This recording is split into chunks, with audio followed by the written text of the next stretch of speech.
चलिए। हेलो, नमस्कार सबको।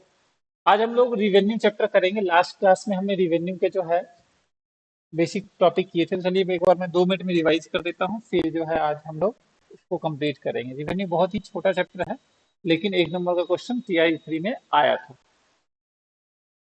स्टार्ट करते हैं। रिवेन्यू माइक्रो इकोनॉमिक्स का टॉपिक है। तो रिवेन्यू का मतलब होता है किसी भी फर्म को उसकी आउटपुट को बेचने से जो अमाउंट रिसीव होती है। Revenue is the amount receive by a firm to sell their output. किसी भी फर्म को उसकी आउटपुट को बेचने से जो पैसा आएगा वो रिवेन्यू है। देखिए, प्रॉफिट अलग होता है। प्रॉफिट का मतलब होता है रिवेन्यू में से कॉस्ट माइनस करने के बाद जो बचेगा वो हमारा प्रॉफिट होता है। बट रिवेन्यू जो होता है, रिवेन्यू क्या है? सिर्फ एक अमाउंट है जो सेल करने के बाद मिलता है। मान लीजिए कोई किसी चीज की प्राइस 10 रुपए है और 5,000 यूनिट बेचता है वो, तो मल्टीप्लाई करने के बाद जो 50,000 आएगा वो हमारा क्या होगा? रिवेन्यू होगा। उसमें से अगर कॉस्ट माइनस कर देते हैं तो प्रॉफिट होता है। तो रिवेन्यू का मतलब सिंपल है, कोई भी फर्म अपनी आउटपुट को जो बेचता है उससे जो पैसा आएगा वो हमारा रेवेन्यू होगा। ठीक है, आगे बढ़ते हैं। देखिए, रिवेन्यू 3 टाइप के होते हैं: टोटल रिवेन्यू, मार्जिनल रिवेन्यू और एवरेज रिवेन्यू। कुल आगम, सीमांत आगम और औसत आगम। टोटल रिवेन्यू क्या होता है? It is the total amount received by a firm to sell their total output. यानी किसी वस्तु की संपूर्ण इकाई को बेचने के पश्चात प्राप्त कुल राशि जो होती है वो क्या होती है? हमारी हमारी कुल आगम कहलाती है। यानी टोटल रिवेन्यू का फॉर्मूला होगा प्राइस इनटू यूनिट्स, है ना। सभी इकाई को बेचने के पश्चात जो हमें राशि प्राप्त होगी वो हमारा होगा टोटल रिवेन्यू। ठीक है ना। टोटल रिवेन्यू का फॉर्मूला होता है प्राइस इनटू यूनिट्स या MR का प्लस। ठीक है ना। मार्जिनल रिवेन्यू का प्लस होगा। अब मार्जिनल रिवेन्यू क्या होता है? ये क्वेश्चन था हमारे TI 3 में। देखिए, मार्जिनल रिवेन्यू का मतलब होता है कि मान लीजिए मैंने 10,000 का सामान बेचा, ठीक है, तो वो मेरी टोटल रिवेन्यू है। फिर 5,000 का और बेचा, तो एडिशनल बेचने से मेरी टोटल रिवेन्यू में 5,000 का चेंज, मेरी टोटल रिवेन्यू 15,000 हो जाएगी। मान लीजिए मेरी टोटल रिवेन्यू अभी 10,000 है, 5,000 का सामान और मैं बेचता हूँ, तो मेरे पास टोटल रिवेन्यू 15,000 की हो जाएगी। एडिशनल कितना हुआ? एडिशनल 5,000 हुआ। तो मार्जिनल रिवेन्यू का मतलब ही होता है change in total revenue due to sale of additional unit. वस्तु की अतिरिक्त इकाई को बेचने के पश्चात कुल आगम में जो अंतर आता है उसे सीमांत आगम बोलते हैं। और मार्जिनल रिवेन्यू का फॉर्मूला होता है change in TR upon change in units या MR। ध्यान दीजिएगा, चाहे ध्यान दीजिए MR MP हो, MR हो, MC हो या MU हो, सबका फॉर्मूला वही होता है। देखिए, MP है तो change in TP upon change in units हो जाएगा। MR है तो change in TR upon change in units हो जाएगा, चेंज इन यूनिट्स। MC है तो change in TC upon change in units हो जाएगा, और MU है तो change in TU upon change in units हो जाएगा। तो ये सब छोटी छोटी बातें हैं जो आपको ध्यान रखनी है और कंफ्यूज नहीं होना है। ठीक है ना, ये ध्यान रखना। एवरेज रिवेन्यू होता है प्रति इकाई कुल आगम को, यानी टोटल रिवेन्यू को अगर हम यूनिट से डिवाइड कर देते हैं वो हमारा क्या हो जाएगा? एवरेज रिवेन्यू हो जाएगा। तो ये ध्यान रखना है हमारा एवरेज रिवेन्यू का। चलिए आगे बात करते हैं आज की बात। ठीक है ना। अब रिवेन्यू जो होता है अलग अलग मार्केट में अलग अलग होता है। परफेक्ट कंपटीशन में अलग होता है, मोनोपोलिस्टिक में अलग होता है, मोनोपोलिस्टिक में अलग अलग होता है। ठीक है, हम देख लेते हैं थोड़ा सा।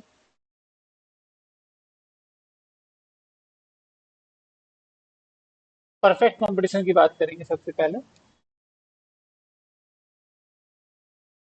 परफेक्ट कंपटीशन की बात करेंगे।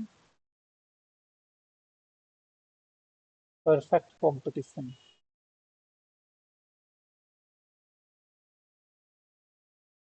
पूर्ण प्रतियोगिता।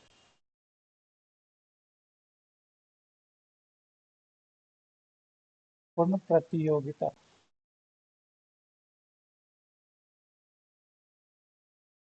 Perfect competition.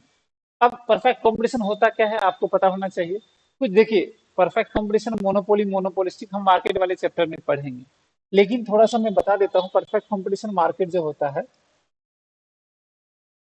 वो होता क्या है। परफेक्ट कंपटीशन जो मार्केट होता है वो होता क्या है, थोड़ा सा हम आपको बता देते हैं। 2 लाइन या जितनी जरूरत है मुझे यहाँ पे सिर्फ उतना ही मैं आपको बताऊंगा। पूर्ण प्रतियोगिता बाजार, ठीक है ना।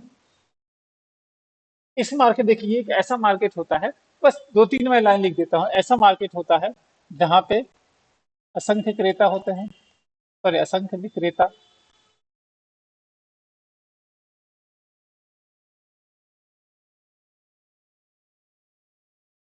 है ना।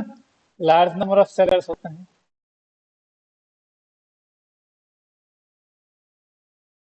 सेलर्स हों। होमोजीनियस प्रोडक्ट होता है, समरूप वस्तु होती है। होमोजीनियस प्रोडक्ट होता है। जितनी जरूरत है मैं उतना ही बताऊंगा, होमोजीनियस प्रोडक्ट इसमें, ठीक है ना। और फर्म प्राइस टेकर होता है, firm, sorry, industry price maker होता है,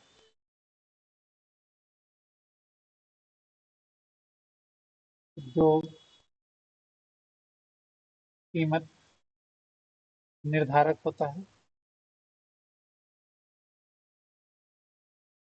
इंडस्ट्री प्राइस मेकर होगा, बस इतना ही रखते हैं, बाद बाद में हम इसके बारे में डिटेल करेंगे। प्राइस मेकर होता है, ठीक है ना, इसके बारे में हम मार्केट में पूरा डिटेल पढ़ेंगे। तो एक ऐसा बाजार जहां पे बहुत सारे बेचने वाले हों, प्राइस सेम हो, है ना, यूनिफॉर्म प्राइस, समान कीमत, प्राइस सेम हो, बेचने वाले बहुत सारे हों, वस्तुएं एक जैसी हो, तो हो यूनिफॉर्म प्राइस, ठीक है ना। तो उस टाइप का जो मार्केट होगा वो हमारा क्या होगा, परफेक्ट कॉम्पिटिशन मार्केट होगा। अभी मैं बहुत कम बता रहा हूँ, मार्केट जब हम चैप्टर करेंगे तो उसमें पूरा हम बताएंगे, ठीक है। अब देखिए, समान कीमत, असंख्य क्रेता, समरूप वस्तु और कीमत का निर्धारण उद्योग द्वारा किया जाता है, ठीक है, तो ये ध्यान रखना है। अब इस मार्केट में अगर हम रिवेन्यू की बात करें तो देखिए कैसे बनेगा, थोड़ा सा हम देख लेते हैं। मान लेते हैं यूनिट है हमारी 1, 2, 3 और 4, प्राइस है हमारा 10, 10, 10 और 10, ठीक है ना। तो पीआर क्या हो जाएगा, पीआर होता है प्राइस इंटू क्वांटिटी। पीआर क्या होगा, प्राइस इंटू क्वांटिटी, 10, 10 दूनी 20, 30, 40, ठीक है ना। एमआर क्या होगा, एमआर होगा टीआर का माइनस, 10, 10, 10 और 10। और मैंने आपको बताया था कि ए आर और प्राइस बराबर होता है, लेकिन A R T R upon units कर दीजिए। और अब वैसे भी पता है आपको, ए आर हमेशा किसके बराबर होता है, प्राइस के बराबर होता है। इसमें अगर हम डायग्राम बनाने की कोशिश करेंगे तो आप देखिएगा, प्राइस 10 है, यूनिट है 1, 2, 3 और 4, एक पे कितना है 10, एक पे 10, दो पे 10, ये कुछ इस तरह से बनेगा, ये हमारा हो जाएगा ए आर, क्योंकि ए आर एम आर बराबर होता है। और इस मार्केट में ए आर जो होता है एम आर के बराबर होता है। कारण क्या है, इसका एक ही कारण है, क्योंकि समान कीमत है। इसका क्या कारण है, समान कीमत है। और ए आर को ही बोलते हैं मांग वक्र, ये भी ध्यान दीजिएगा। ए आर को ही डिमांड कर्व बोलते हैं, ये भी मैं लिख देता हूँ। ए आर ही क्या होता है, डिमांड कर्व होता है। तो अगर आपसे पूछ दे कि पूर्ण प्रतियोगिता बाजार में ए आर कैसे बनता है, तो एक्स एक्सिस के समांतर बनता है, पहला क्वेश्चन। दूसरा, पूर्ण प्रतियोगिता में मांग की लोच कैसी होगी, जब एक्स एक्सिस के समांतर होगा तो ईडी कितना होगा, ध्यान दीजिएगा, इसमें अगर एक्स एक्सिस के समांतर है तो ईडी कितना होगा, ईडी होगा इन्फिनिटी। दो चार चीजें हैं जो आपको विशेष ध्यान रखना है, ठीक है ना, क्लियर है। और ध्यान इसी इसी में है ना, एक मांग की लोच का एक फॉर्मूला दिया हुआ है, उस चीज को आपको ध्यान देना है। मांग की लोच का जो है फॉर्मूला होता है A R equals to M R T upon E -1। ये फॉर्मूला ध्यान रखिएगा, ये फॉर्मूला भी आपको ध्यान रखना है, ये फॉर्मूला भी आपको क्या करना है, ध्यान रखना है, ठीक है। और अगर एम आर की बात करें, एम आर का फॉर्मूला ऐसे बन जाएगा, ए आर ई -1 अपॉन ई, ठीक है ना। तो ये फॉर्मूला भी आपका बन जाएगा, क्लियर है। यहाँ तक किसी को कोई दिक्कत, बताइए, कोई समस्या हो।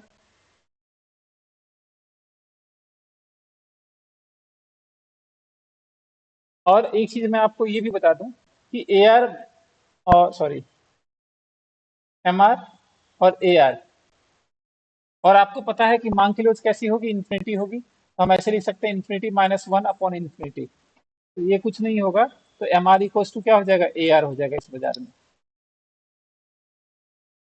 ठीक है, समझ में आया राजकुमार जी?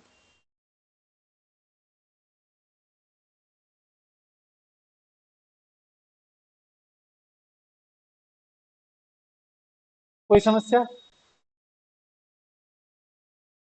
तो क्वेश्चन इस तरह से बन सकता है। महेश सेठ जी बोल रहे हैं ईडी इनफाइनाइट कैसे होता है।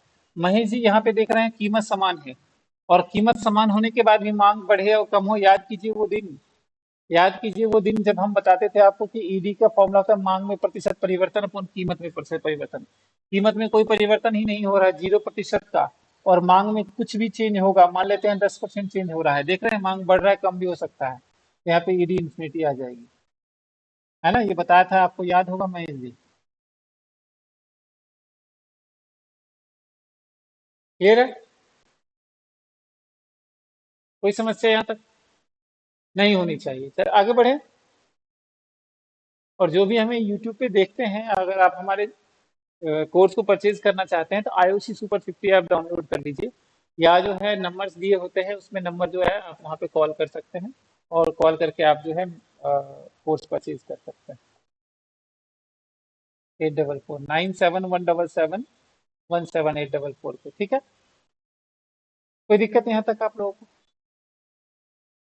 चलिए आगे बढ़ते हैं। नेक्स्ट है हमारा अपूर्ण प्रतियोगिता बाजार। ठीक है ना, इसमें सबसे पहले हम एकाधिकार की बात करेंगे, फिर एकाधिकारात्मक की बात करेंगे। देखिए एकाधिकार, मोनोपोली, मोनोपोली, मोनोपोली मार्केट है ना, एकाधिकार। नाम से ही पता चल रहा है, अब तो समझ ही गए होंगे कि इसका क्या होगा, एक बेचने वाला होगा, है ना, सिंगल सेलर। एक विक्रेता होगा,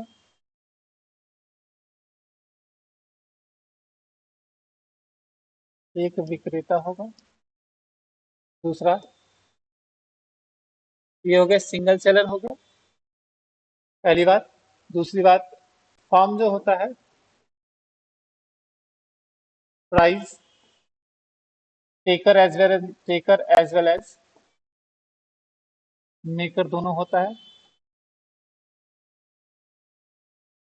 फर्म, कीमत, स्वीकारक तथा निर्धारक होता है। स्वीकारक तथा निर्धारक,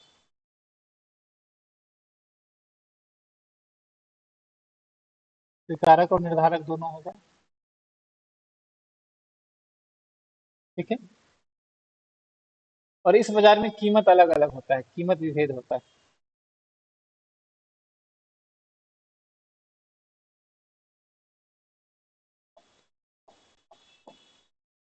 प्राइस क्या होगा, प्राइस डिस्क्रिमिनेशन होता है। इस बाजार में क्योंकि अकेला है, अलग अलग कस्टमर से अलग अलग प्राइस चार्ज कर सकता है, कीमत विभेद, कीमत विभेद हो जाएगा। कोई दिक्कत इसमें नहीं होगा। ठीक है ना, तो ध्यान रखें इसमें, इसका मैं टेबल थोड़ा बता देता हूँ। इस बाजार में मान लेते हैं यूनिट है हमारा 1 2 3 4 5 6 7 8। ठीक है, और प्राइस मान लेते हैं, क्योंकि जितना जो अकेला है तो अपने हिसाब से प्राइस दे सकता है, मान लेते हैं 8 7 6 5 4 3 2 1। जीरो भी हो सकता है, चलिए इतना ही रहने देते हैं। टीआर जो होगा वो होगा 8 14 18 20, फिर 20, फिर 18, बस इतना ही रहने देते। एमआर होगा टीआर का चेंज 8,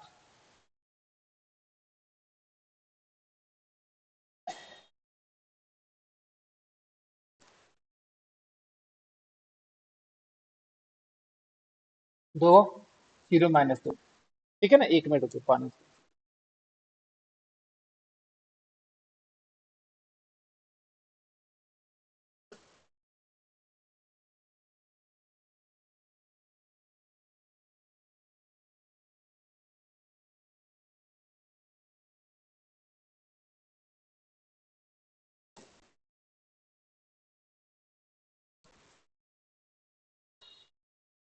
चलिए,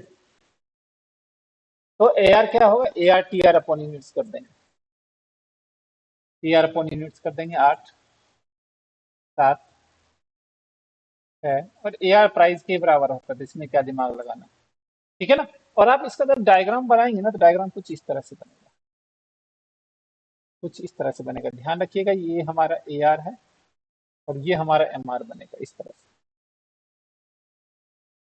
ठीक है ना, ये हमारा ए आर हो जाएगा और एम आर हो जाएगा, ठीक है।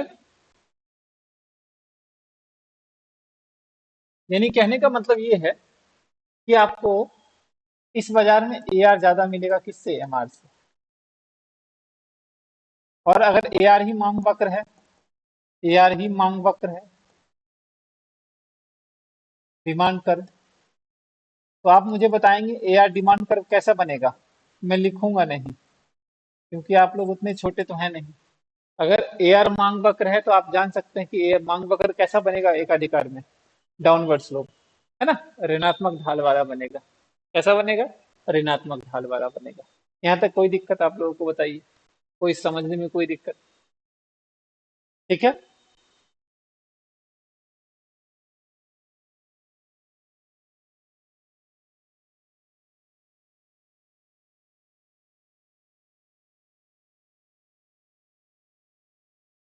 यहाँ तक कोई समस्या किसी को।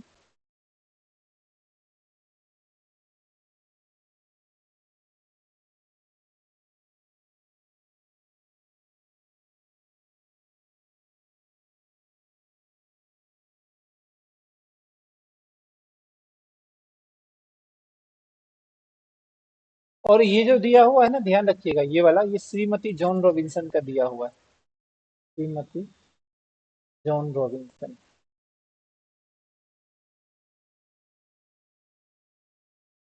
देख लीजिएगा, ठीक है।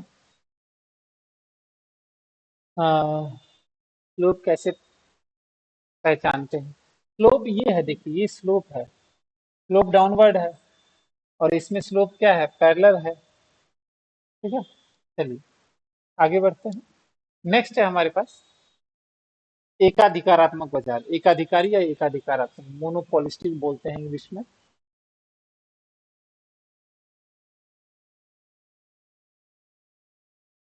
देखिए, इम्परफेक्ट कंपटीशन में दो चीजें होती हैं, इम्परफेक्ट कंपटीशन, इम्परफेक्ट कंपटीशन में दो चीजें होती हैं, आप जान रहे हैं, मोनोपोली, एकाधिकार,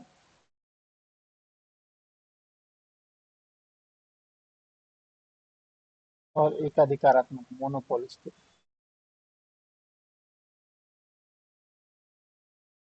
एकाधिकारात्मक,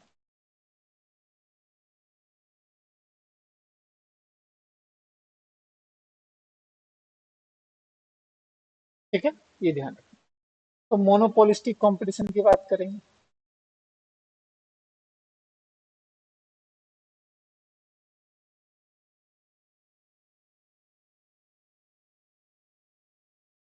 एकाधिकारी, देखिए एकाधिकारी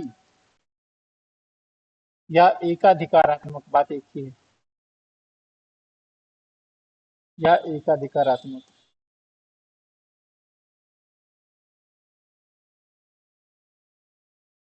प्रतियोगिता,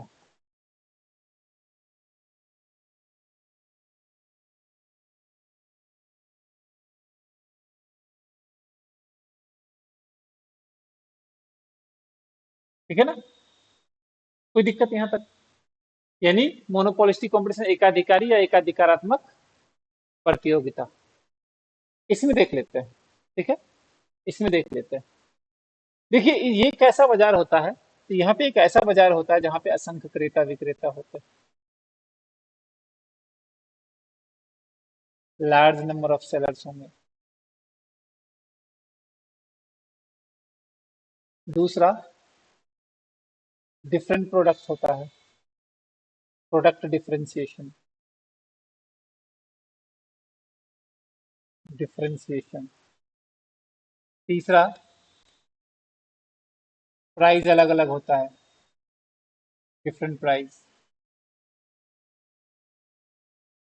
अभी इतना ही समझते हैं क्योंकि अभी हमें ज्यादा जरूरत है नहीं इसके बारे में। तो असंख्य क्रेता होंगे, सॉरी, असंख्य विक्रेता होगा,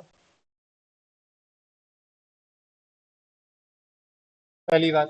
प्रोडक्ट डिफरेंशिएशन क्या होगा? वस्तु विभेद होगा।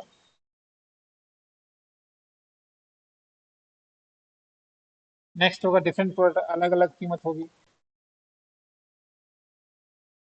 अलग अलग कीमत। जैसे साबुन बनाने वाली कंपनियां हैं, है ना, सबके प्रोडक्ट अलग है लेकिन सब्स्टिट्यूट प्रोडक्ट है, एक दूसरे के क्लोज सब्स्टिट्यूट प्रोडक्ट है।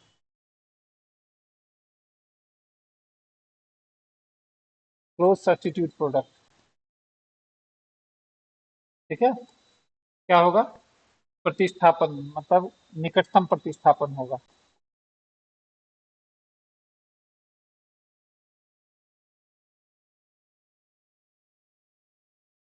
ठीक है, तो ये ध्यान रखना, क्योंकि इस बार इस मार्केट में क्या है, प्रोडक्ट बिल्कुल क्लोज है, निकटतम प्रतिस्थापन है। इसमें कीमत में थोड़ा सा चेंज होता है, ज्यादा चेंज नहीं होता है। ठीक है ना, इसमें कीमत में ज्यादा चेंज नहीं होता है। जैसे पिछली बार हमने देखा था, यहाँ पे कीमत में हमने क्या किया था, 8 रुपए, 7 रुपए, 6 रुपए कर दिया था, एक एक रुपए कम कर दिया था। इसमें कीमत में ज्यादा अंतर नहीं होगा क्योंकि वस्तु में समरूप है ना, निकटतम प्रतिस्थापन वस्तु है। तो मान लेते हैं इस तरह से, प्राइस 8 रुपए, 7.5 रुपए, 6 रुपए, 6.5 रुपए, 5 और 5.5, 6 और 5.5, सॉरी। ठीक है ना। अब टी आर क्या होगा? टी आर होगा प्राइस इंटू यूनिट। 8, 15, 18, 1 मिनट रुकिए, थोड़ा सा इसको चेंज कर देते हैं। 7.5, 7, 6.5, 6, 5.5, ये आ जाएगा 7 21 आ जाएगा, 6 6 24, 26 आ जाएगा, 6 25 30, और ये हमारे पास आ जाएगा 33। ठीक है। अब देखते हैं एम आर क्या होगा। एम आर जो होगा, पहले 8 होगा, फिर 7 होगा, फिर 6 होगा, फिर 5 होगा, फिर 4 होगा, फिर 3 होगा। और ए आर क्या होगा? ए आर आप जानते हैं प्राइस के बराबर होता है, तो प्राइस ही हो जाएगा ए आर, या टी आर अपॉन यूनिट्स करेंगे तो भी आ जाएगा। ठीक है ना। इसका जब डायग्राम हम बनाएंगे तो आप देखिएगा थोड़ा सा पूर्ण प्रतियोगिता से थोड़ा सा डायग्राम क्या होगा, अलग बनेगा। इसमें ए आर थोड़ा ऐसे हो जाएगा और एम आर इस तरह से हो जाएगा। ठीक है ना, ए आर और एम आर हो जाएगा।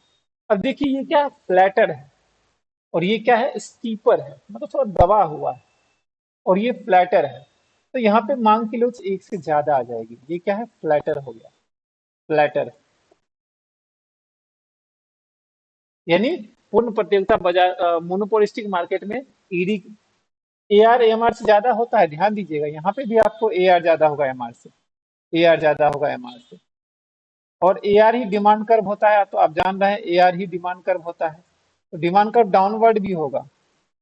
लेकिन क्या होगा इसमें, मांग वक्र, डिमांड कर्व जो स्टीपर होगा, सॉरी फ्लैटर होगा, डिमांड कर्व क्या होगा, फ्लैटर होगा। ठीक है ना, चपटा नहीं होगा।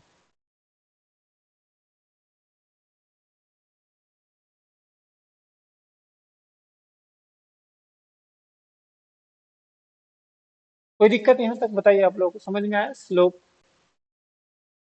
अरे नेगेटिव स्लोप ही है, डाउनवर्ड ही है तो नेगेटिव ही होगा ना। देखिए नीचे की तरफ है तो डाउनवर्ड नेगेटिव स्लोप होगा, ऐसे होगा कोई भी डायग्राम तो पॉजिटिव स्लोप होगा। कोई दिक्कत यहाँ तक?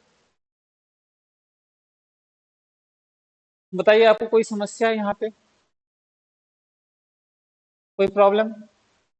और जो भी है यूट्यूब पे हमें देखते हैं तो चैनल को प्लीज सब्सक्राइब कर दीजिएगा, वीडियो को लाइक करते रहें। बताइए यहाँ तक कोई दिक्कत? यहाँ तक किसी को कोई प्रॉब्लम?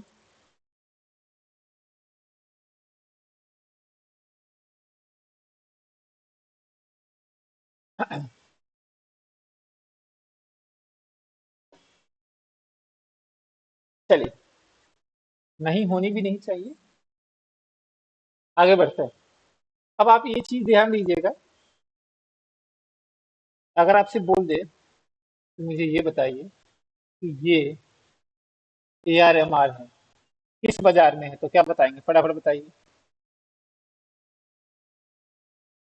ये AR है और ये MR है, ये किस बाजार में है? और ये AR है और ये MR है, ये किस मार्केट में है? फटाफट बताइए। पहला वाला किस मार्केट में है, दूसरा वाला किस मार्केट में है, और तीसरा वाला किस मार्केट में है? A, B और C। थोड़ा फास्ट। अगर आप लोगों को समझ में आ रहा है तो कमेंट करते रहिए, थोड़ा मोटिवेशन मिलता है। बताइए। ए किस मार्केट में है, बी किस में? ए परफेक्ट कंपटीशन में है, चलिए ठीक है, लिख देते हैं पूर्ण प्रतियोगिता।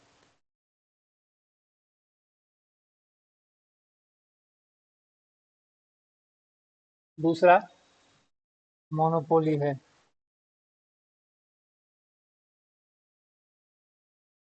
मोनोपोली। और तीसरा मोनोपोलिस्टिक। मोनोपोलिस्टिक, है ना, ये हो जाएगा आपका एकाधिकारी।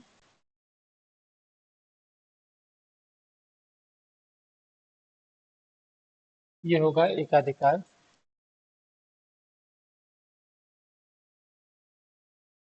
और ये होगा आपका पूर्ण प्रतियोगिता।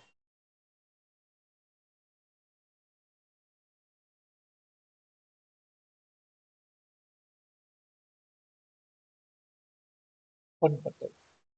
ठीक है। चलिए, एक छोटा सा न्यूमेरिकल मैं करवा देता हूँ, उसके बाद जो है आप आज रिवेन्यू चैप्टर कंप्लीट कर दिया, और फिर इसके बाद जो है आप लोग इसको, इसकी प्रैक्टिस कर लेंगे, ठीक है।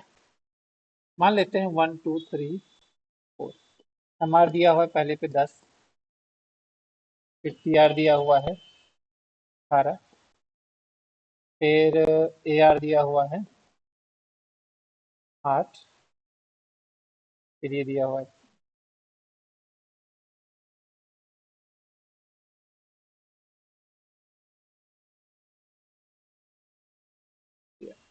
करिए तो फटाफट।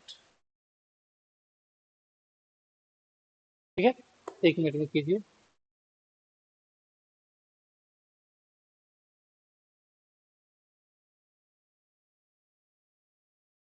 चलिए मैं करवा देता हूँ, फिर इस क्लास को भी करते हैं खत्म। देखिए, TR होता है MR का प्लस, तो पहले पे तो 10 ही रहेगा, पहले पे तो 10 ही रहेगा।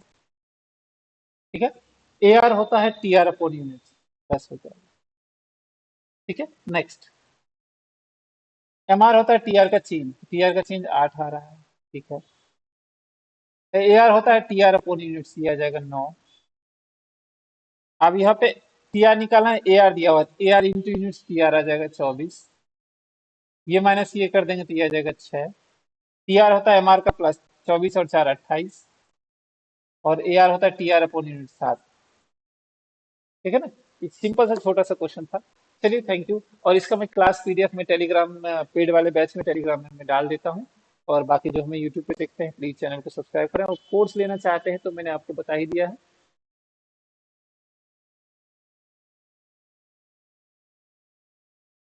ये जो है कोर्स लेना चाहते हैं तो यहाँ पे नंबर दिया हुआ है, आप यहाँ से परचेज कर सकते हैं।